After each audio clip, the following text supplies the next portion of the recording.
Wenn ich nur wüsste, was ich machen soll. Wer kennt nicht diese Momente und Situationen, wo guter Rat einfach teuer ist, wo man Rat und Klarheit braucht.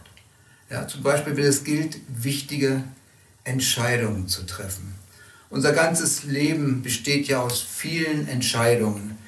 Zum Beispiel verfolgst du, lieber Zuhörer, jetzt diese YouTube-Botschaft, weil du dich entschieden hast, diese Botschaft anzuhören. Du hast eine gute Entscheidung getroffen. Bleib dran. Ja, manche unserer Entscheidungen haben Bedeutung und Folgen für den Rest unseres Lebens. Und die Entwicklung unseres Lebens hängt ja auch sehr stark von unseren Entscheidungen ab. Dein Leben kann super verlaufen, ja, wenn du die richtige Entscheidung triffst, ja, und andere können davon sogar profitieren. Andererseits kann dein Leben den Bach runtergehen, weil du dich für das Falsche entschieden hast. Und oft leiden dann darunter auch deine Mitmenschen. Der Kurs und die Qualität unseres Lebens hängt stark von unseren Entscheidungen ab. Du wirst eines Tages im Himmel sein, weil du dich irgendwann auf Erden entschieden hattest, deine Schuld Jesus zu geben und Jesus als deinen Herrn und Retter aufzunehmen. Menschen werden die Ewigkeit in Gottesferne und Dunkelheit verbringen, weil sie sich hier auf Erden entschieden hatten, ohne Jesus zu leben. Und Gott respektiert deine Entscheidung, aber du musst dann auch die Konsequenzen tragen. Doch weil Gott dich so unendlich liebt, möchte er dich vor Fehlentscheidungen und deren Folgen bewahren. Deshalb bietet Gott uns seine Führung, seinen Rat an. Er möchte in dein Leben hineinsprechen. Er möchte dich leiten, damit du gesegnet wirst und andere durch dich. Die Bibel und auch die ganze Kirchengeschichte ist voller Menschen, die sich von Gott leiten ließen und deswegen so gesegnet wurden und andere durch sie. Und das erleben Menschen auch heute noch. Jesus selbst handelte nur unter der Leitung seines himmlischen Vaters. Er hat gesagt, der Sohn kann nichts von sich selbst aus tun, sondern nur das, was er den Vater tun sieht. Mit anderen Worten, Jesus hat nie eigenmächtig gehandelt. Er hat in allem Weisung von seinem himmlischen Vater empfangen. Er wurde geführt. Deswegen konnte Jesus auch immer zur rechten Zeit am rechten Ort sein und das Richtige tun. So lesen wir auch nie, dass er in Hektik geriet. Jesus war ständig unter der Leitung des Heiligen Geistes. So konnte er ein Segen für unzählige Menschen sein.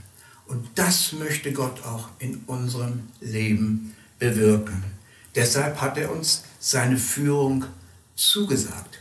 So lesen wir in Jesaja 48, Vers 17, ich bin der Herr, euer Gott. Ich lehre euch, was gut für euch ist und zeige euch den Weg, den ihr gehen sollt. Jesus will uns leiten. Er ist der gute Hirte und er sagt, meine Schafe hören meine Stimme. Ja, sie kennen mich und sie folgen mir nach.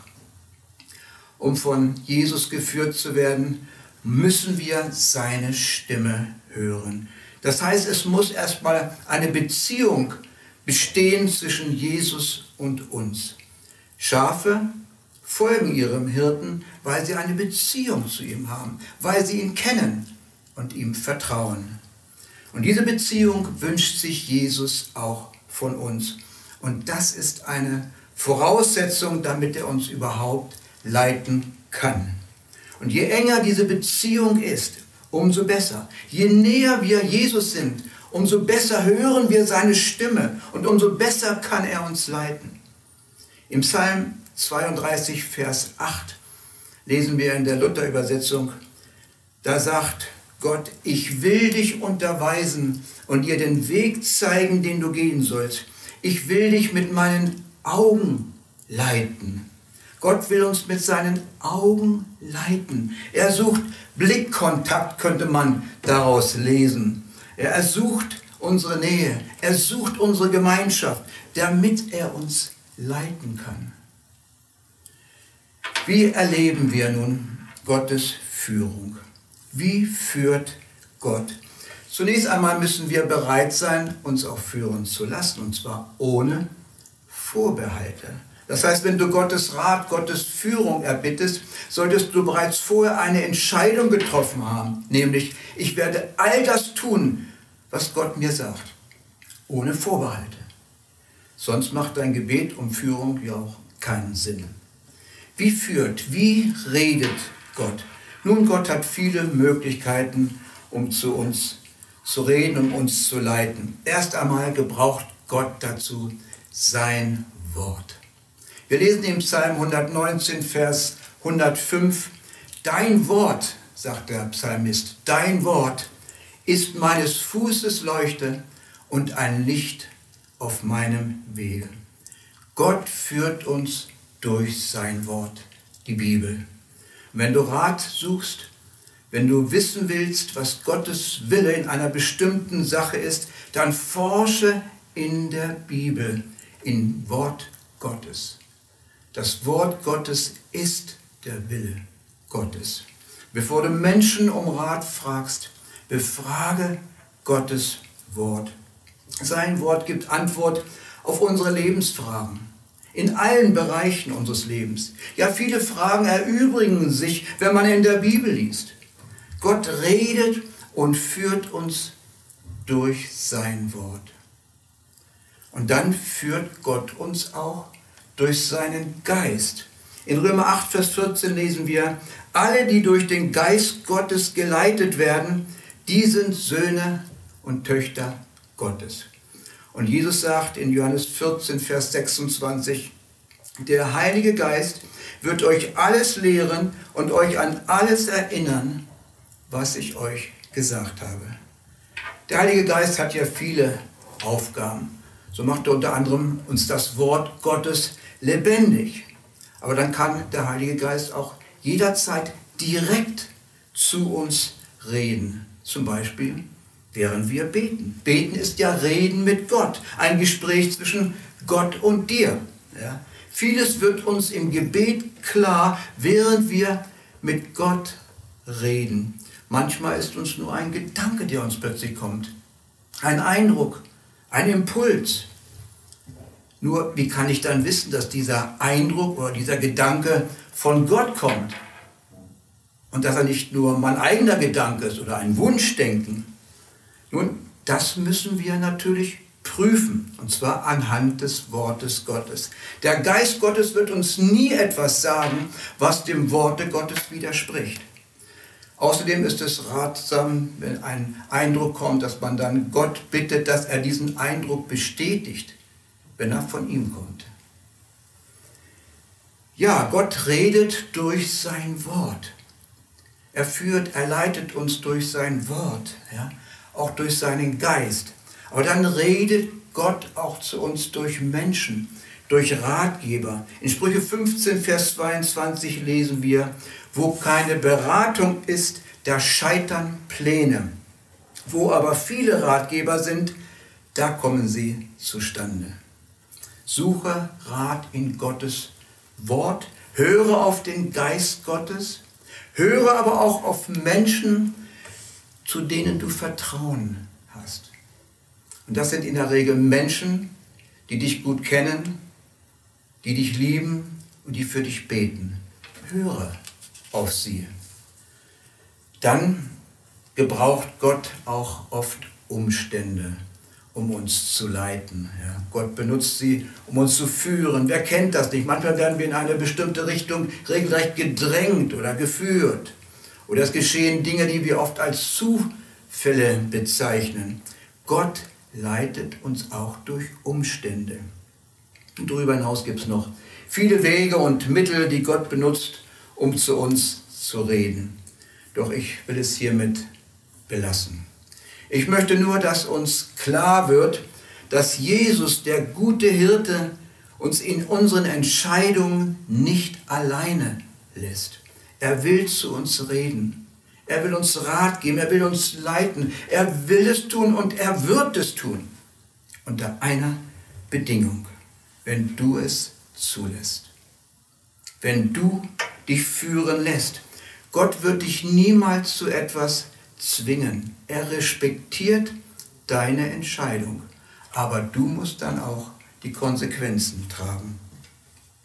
Lass dich von Gott führen. Vertraue ihm.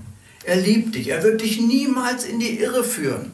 Und wenn du das glaubst, dann wirst du auch mit ihm kooperieren. Dann wirst du das befolgen, was Gott dir sagt. Und du wirst dich bewegen. Du wirst aktiv werden. Anders kann dich Jesus ja auch nicht leiten. Ein bekannter Gottesmann hat einmal gesagt, Gott ist bereit, dich aus den tiefsten Tiefen, aus dem Sumpf deines Lebens herauszuholen. Aber er wird dich niemals aus deinem tiefen, bequemen Sessel herauskatapultieren, sozusagen per Knopfdruck den Schleudersitz aktivieren. Das macht Gott nicht. Mit anderen Worten, wenn du weißt, dass Gott dich in eine gewisse Richtung führen will, dann musst du dich schon in Bewegung setzen. Zum Beispiel, wenn Gott dir einen Ausbildungsplatz zeigt, dann musst du die Bewerbung schreiben. Ja, das wird Gott nicht für dich tun. Ein Auto, das immer nur in der Garage steht, das kann man nicht lenken. Das kann man nicht steuern. Also wenn du die Stimme des guten Hirten erkannt hast und dir etwas klar geworden ist, dann musst du dich in Bewegung setzen. Und während du gehst, wird Jesus dich führen. Und Türen öffnen sich. Wer kennt nicht die Türen im Supermarkt? Ja, man braucht nur drauf zuzugehen und plötzlich schwingen die Türen auf und du gehst einfach durch. Aber du musst eben auf die Tür zugehen. Es reicht nicht nur sehnsüchtig auf die Tür zu schauen, in der Hoffnung, dass etwas passiert. Manche sagen, oh, Gott hat mir etwas gezeigt. Warten wir mal, was daraus werden wird. Nun, dann kann man manchmal sehr lange warten. Setz dich in Bewegung, nachdem Gott zu dir gesprochen hat. Gott führt uns, während wir gehen. Ich bin so froh, dass ich nicht allein bin, wenn es darum geht, wichtige Entscheidungen zu treffen. Denn Gott hat mir und auch dir, uns, seine Führung zugesagt. Er hat es versprochen. Und das geht natürlich auch dort, wo es um den Missionsauftrag geht. Meine Frau und ich, wir waren viele Jahre Missionare in Spanien, weil Jesus uns so geführt hat. Ja, wir haben Entscheidungen getroffen unter der Leitung Gottes. Doch wir mussten uns auch immer wieder neu in Bewegung setzen. Wie hat Gott uns dabei geführt? Gott hatte uns beide, meine Frau und ich, unabhängig voneinander, irgendwann das Land Spanien als Missionsfeld, als Missionsland aufs Herz gelegt. Doch wie ging es dann weiter? Wie sah Gottes Führung danach konkret aus? Nun, zunächst passierte etwas, was ich nie gedacht hatte. Damit hatte ich nie gerechnet. Gott führte uns nämlich auf eine Bibelschule. Das hatte ich nie vorgehabt. Heute denke ich ja anders, aber damals war ich der Meinung, Bibelschulausbildung, das ist verlorene Zeit. Doch der Mensch, er denkt sich seinen Weg, aber der Herr lenkt seine Schritte. Es kam alles ganz anders. Eines Tages bekommen wir einen Anruf von einer Glaubensschwester, die wir gut kannten, und die sagte am Telefon, ich möchte so gern zu einer Wochenendkonferenz auf einer Bibelschule. Ich möchte daran teilnehmen an dieser Konferenz. Aber ich weiß nicht, wie ich da hinkommen soll. Ich habe ja kein Auto. Aber ihr habt doch ein Auto. Vielleicht wäre diese Konferenz doch auch etwas für euch. Dann könntet ihr mich abholen. Wir könnten gemeinsam zu dieser Konferenz fahren. Nun, wir ließen uns das Programm erklären. Und dann hörten wir, das kommen ganz bekannte Gastsprecher zu dieser Konferenz. Das könnte interessant werden. Warum sollten wir da nicht mal hin? Ja, lange Rede, kurzer Sinn. Wir haben uns entschlossen, hinzufahren, haben diese Bekannte abgeholt und gemeinsam fuhren wir dann zur Bibelschule. Ja, und dann redete Gott zu uns beiden, zu meiner Frau und zu mir. Und zwar so klar, wie wir es vorher selten erlebt hatten. Wir waren gerade auf dem Bibelschulgelände angekommen, es war Freitagnachmittag. Da merkte ich, etwas stimmt mit meiner Frau nicht. Sie schien verstört und sie weinte plötzlich ohne ersichtlichen Grund. Ich konnte nichts mit mir anfangen mit ihr. Und sie wollte mir auch nicht sagen, was los war, was vorgefallen war. Erst nach der Konferenz beichtete sie mir, dass sie beim Eintritt auf dem Bibelschulgelände plötzlich so eine Gewissheit, so eine innere Gewissheit bekam, dass wir die nächsten 2 Jahre dort als Bibelschüler sein werden. Aber sie hat es mir damals nicht gesagt. Ja. Und sie war geschockt. Ja. Warum? Denn auf diese Bibelschule hätte sie nie gehen wollen. Ja, sie entsprach nicht unbedingt so ihrer theologischen Ausrichtung. Nun, Gott hatte zu ihr gesprochen, ich wusste es nicht. Und dann sprach Gott aber auch zu mir. Ja, aber ich brauchte ein bisschen länger, weil Gott sprach zu mir etappenweise. Es fing an Freitagabend, erste Versammlung, und ich spürte, Gott redet, er will mir was sagen. Dann Samstagvormittag, dann die Veranstaltung am Nachmittag, dann am Abend, und Gott sprach immer deutlicher. Und dann am Sonntag, ja, beim Abschlussgottesdienst, da hatte ich keine Zweifel mehr. Ich wusste, Gott will uns auf dieser Schule haben. Nun hatte ich ein Problem. Ich dachte, wie bringe ich das meiner Frau bei? Ihr ging es doch ohnehin schon so schlecht. Und jetzt auch das noch. Ich hatte ja keine Ahnung, dass Gott bereits zu ihr gesprochen hatte. Die Konferenz war zu Ende. Wir gingen zu unserem Auto und eingestiegen. Ich setzte mich in das Lenkrad und meine Frau saß neben mir, dreht ihren Kopf zu mir und meinte ganz trocken, das ist also der Ort, wo wir die nächsten 2 Jahre verbringen werden. Ich dachte, was sagst du da? Und dann erzählt sie mir die ganze Geschichte. Ja, Gott führt uns, indem er durch seinen Geist zu uns redet. Als nächsten Schritt dann haben wir unsere Gemeindeleitung informiert, die uns dann auch noch nach etlichen Gesprächen und viel Gebet dann auch grünes Licht gegeben haben und haben uns zugesagt, dass wenn es soweit ist, würden sie uns auch aussenden auf diese Bibelschule. Gottes Führung war ja auch sowas von eindeutig gewesen. Und das erste Bibelschuljahr sollte noch im selben Jahr beginnen und so bereiteten wir uns auf den Umzug vor. Ja. Und Gott redete weiter. Er gab uns weitere Bestätigungen. An einem Sonntagmorgen, ich bin früh aufgestanden, ich wollte Gott suchen, still Zeit, und ich hatte mir Gedanken gemacht über die Finanzen, wie das so werden soll. Ich hatte keine Zweifel, Gott hat uns ja klar geführt, aber man macht sich ja so Gedanken mit den Finanzen. Und dann gibt Gott mir das Wort aus dem Lukas-Evangelium, Kapitel 9, Vers 62. Und da steht, niemand, der seine Hand an den Flug legt und zurückblickt, ist geschickt oder ist tauglich für das Reich Gottes. Und das hat mich echt getroffen, das war so stark und ich dachte, das muss ich unbedingt meiner Frau erzählen. Ich hin zu ihr, sie war noch im Bett, hat noch geschlafen, sie war so im Halbschlaf noch.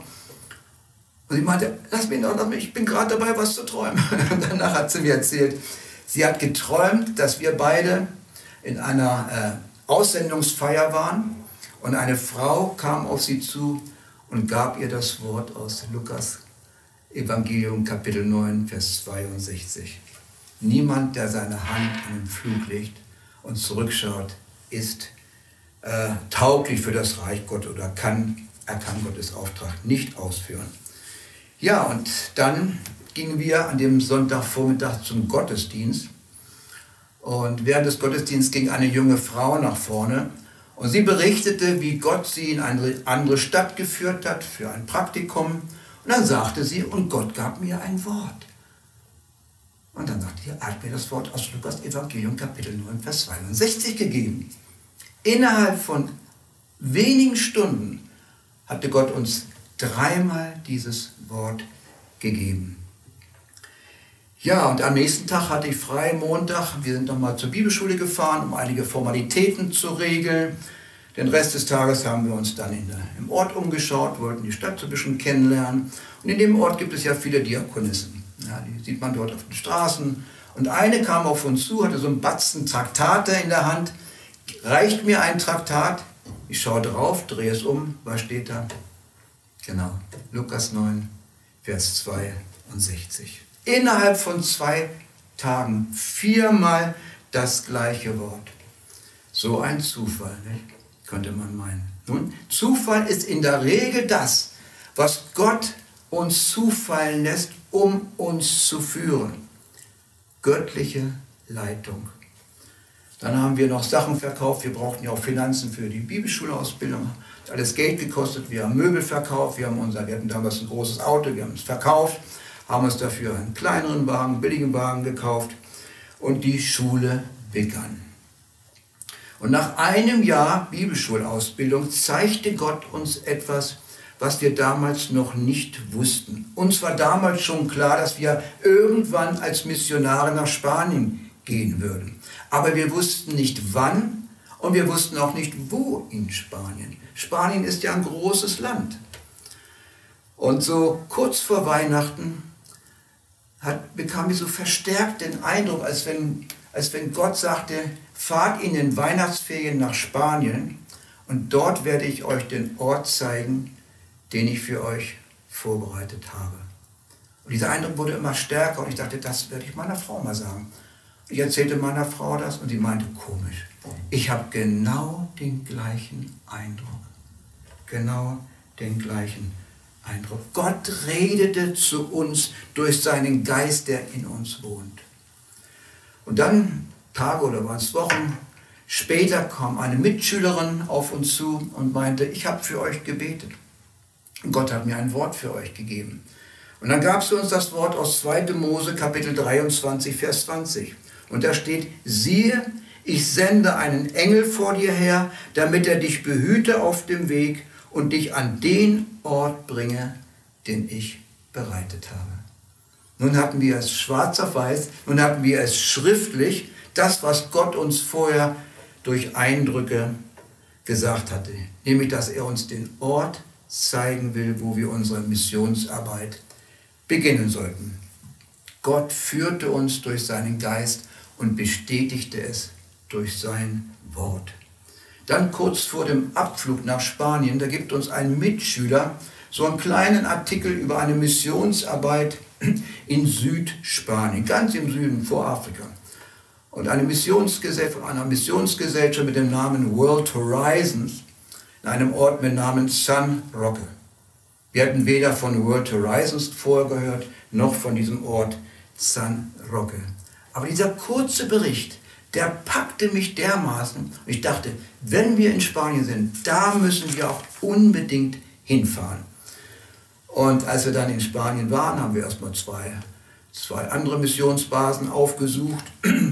Es war schön dort, wir wurden herzlich empfangen, war eine tolle Zeit, waren einige Tage dort, aber am Ende da wussten wir, das ist es nicht. Und dann blieb nur noch San Roque. Ja, wir haben dort angerufen, haben gesagt, wir würden gerne mal vorbeikommen, uns die Arbeit dort anschauen. Und dann fuhren wir dahin. Und der Missionsleiter dort öffnete uns die Tür, sagt, ja, schaut euch einfach um und wenn ihr Fragen habt, setzen wir uns mal zusammen und unterhalten uns. Wir haben uns das Haus angeschaut, 3-stöckiges Haus und waren überall in Zimmern. Eines sah sehr baufällig aus, stark renovierungsbedürftig, aber das war uns egal. Wir waren hier, haben einfach herauszufinden, ist das der Ort, den Gott für uns bereitet hat. Wir schauten aus dem Fenster, wir sahen nicht weit für uns den Felsen von Gibraltar, in der Ferne die Nordküste von Marokko, Nordafrika, schauten uns überall um, schauten uns beide an und wir wussten, das ist es. Wir waren am Ziel. Gott hatte uns durch verschiedene Umstände zu dem Ort geführt, den er für uns bereitet hatte. Wir blieben ein paar Tage dort und dann konnten wir es nicht mehr aushalten. Dann haben wir uns mit dem Missionsleiter verabredet, wir haben uns zusammengesetzt, wir haben ihm erzählt, was wir so empfinden. Und danach fing er an zu lachen. Ich dachte, warum lacht er denn jetzt? Er meinte, bevor ihr kamt, haben wir lange Zeit gebetet, dass Gott Missionare aus Deutschland schickt. Zum damaligen Zeitpunkt gab es noch keine Deutschen in diesem Missionsteam und auch noch in Missionsteam weltweit. Wir wären dann die ersten Deutschen gewesen. Und das hat er uns dann gesagt. Also klare Klarer geht's bald nicht mehr. So sieht Führung Gottes aus. Gott führt, er redet, er bestätigt durch sein Wort, durch seinen Geist, durch Umstände und durch Ratgeber, durch Leiter, die Gott uns zur Seite gestellt hat. Ja, auch die Leiter unserer Gemeinde dann später und auch die Leiterschaft der Bibelschule, ja, konnten das nachher bestätigen. Sie haben alle stark für uns gebetet.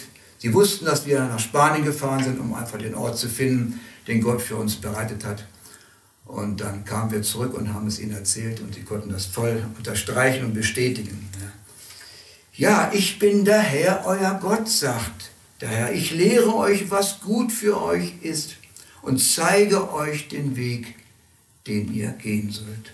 In Sprüche 3, Vers 5 steht, vertraue auf den Herrn von ganzem Herzen, verlass dich nicht auf deinen Verstand, erkenne ihn auf all deinen Wegen. So wird er deine Pfade ebnen. Und so könnte ich fortfahren und über viele andere wunderbare Führungen Gottes in meinem Leben erzählen. Liebe Hörerin, lieber Hörer, vielleicht denkst du jetzt, ich bin religiös und ich glaube auch an Gott, aber ich habe noch nie so richtig Gottes Reden vernommen. Ich habe noch nie so seine Führung erlebt. Nun, um Gottes Stimme hören zu können und um seine Führung zu erleben, reicht es nicht aus, religiös zu sein. Ja.